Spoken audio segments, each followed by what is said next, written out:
On sait bien que les femmes ne sont ni moins intelligentes, ni moins compétentes que les hommes, mais elles ont moins de confiance en elles.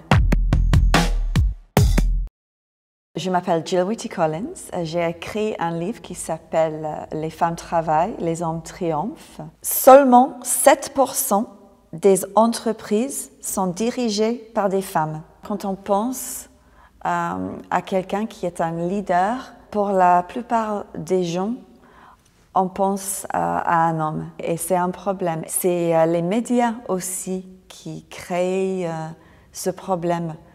On est tous, depuis l'enfance, on voit toutes ces images, tous ces films, toute la publicité et on voit les caractères hommes qui sont dans les positions à responsabilité. On voit les femmes dans la cuisine, dans la chambre, dans les vêtements un peu sexy. C'est ce qu'on voit vraiment depuis l'âge de 2 ans. Je pense que c'est super important qu'on change cet stéréotype, qu'on voit plus de femmes dans les postes à responsabilité, dans la vraie vie, mais aussi dans les films et sur la télévision. Pour moi, je pense que c'est naturel d'associer la confiance en soi avec la compétence. Quand quelqu'un parle avec confiance, quand une personne a confiance en soi, on a confiance aussi en elle. En général, les femmes ont moins de confiance en elles que les hommes. Elles ont cette impression qu'elles doivent être parfaites et si elles ne pensent pas qu'elles sont parfaites, elles ne le font pas. J'appelle le syndrome de l'imposteur, le syndrome de perfectionniste, parce que je pense que ça vient du perfectionnisme. On sait bien que les femmes ne sont ni moins intelligentes, ni moins compétentes que les hommes, mais elles ont moins de confiance en elles. Et on est attiré par cette confiance. C'est pas nécessaire d'être parfait. C'est juste nécessaire d'être légitime. Si les femmes attendent d'être parfaites avant de faire quelque chose, avant d'essayer pour avoir un emploi ou un poste, avant de parler dans une réunion, avant de présenter leur point de vue, elles vont attendre à jamais, parce que ce moment ne va jamais arriver. Et elles vont voir les autres gens, surtout les hommes, qui vont faire les choses qu'elles devraient faire, qui vont dire les choses qu'elles devraient dire. L'école ne prépare pas les femmes pour le travail.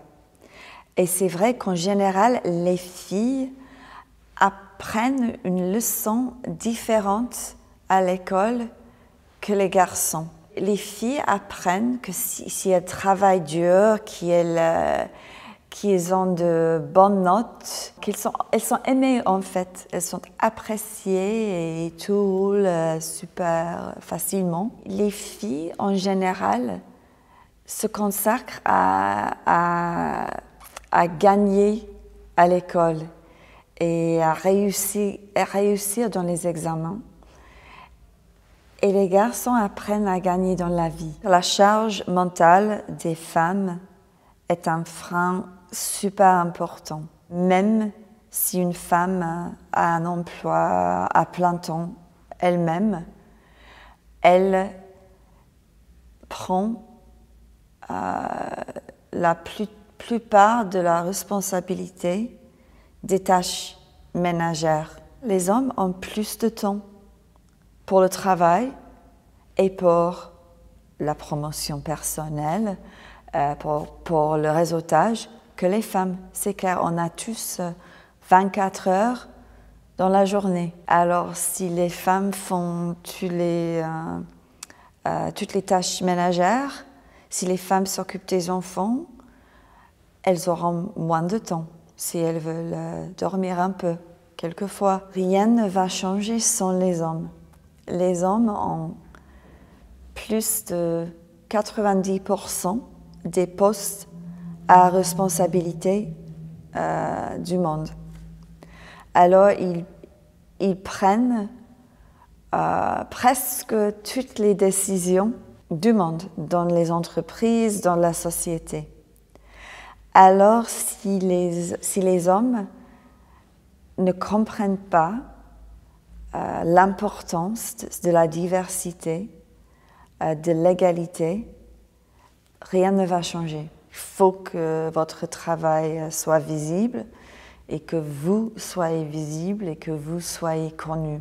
On sait que les hommes soutiennent leurs mini-moi, je les appelle les mini-moi. Les hommes sont très prêts à donner les postes à responsabilité aux autres hommes qui les ressemblent. Et si les femmes ne font pas la même chose, on ne va jamais arriver à l'égalité. Il faut vraiment soutenir nos consoeurs. On est 50% de la population. On représente 50% de l'intelligence, de la compétence du monde.